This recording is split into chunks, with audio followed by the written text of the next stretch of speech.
is going to be fun, it's going to be exciting, and it's going to be therapeutic. According to Leaping Llamas, farms in the U.S., the reason why farmers raise livestock is because of sheer pleasure, but there's no pun intended. You like exotic animals, but they can be expensive. However, what about a llama or alpaca? In 1 year, there was an increase in the U.S. of 1,500 llama and alpaca farms. But what's so great about them? The llamas are typically sheared once a year. They make scarves of their wool. They also are used for rugs and knitting. And the hair, it lacks that lanolin, and so they're actually softer than your average sheep. That's why they're more desirable, and not only that, but there's more factories coming up to harvest llama wool.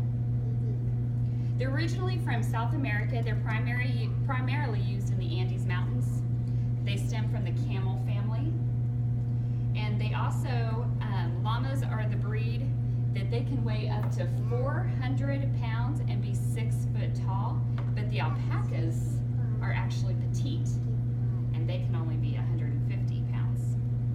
They're used as pack animals, and so what they would do is they would load them up real heavy with stuff, and they can carry up to 75 pounds and hike over 20 miles over any kind of terrain. Now, here's the thing.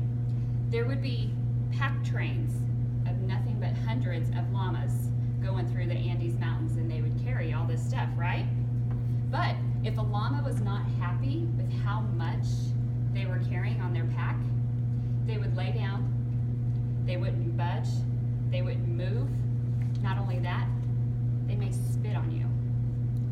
But once that burden is lifted, then what they would do is they would get up and move. So it's interesting to see that these animals have that instinct to know, okay, this is too much for me, I can't do it. But of course, us humans, what do? We just keep taking on more and more. So I noticed that I told you about that they spit. Now, they've been known to spit on humans, but llamas actually solve their problems by spitting on each other. If you can imagine being a human and that's how you solve problems. It's kind of interesting. They have an incredible sense of sight, smell, and sound, and they're used as guard animals because they alert the flock quickly and they protect it. Most importantly, people farm llamas and alpacas because of the companionship. You will fall in love with them and they will fall in love with you. They're very docile, aloof yet affectionate. They've been likened to cats, but they're not cats. They're considered therapy animals because of their nature and their ability to help anyone who is emotionally sick. Now, some farmers actually will take them around to nursing homes and hospitals with handicapped children because they're known to help out. So they make the ideal pet because they practically take care of themselves. For one horse, you can raise 10 alpacas or llamas.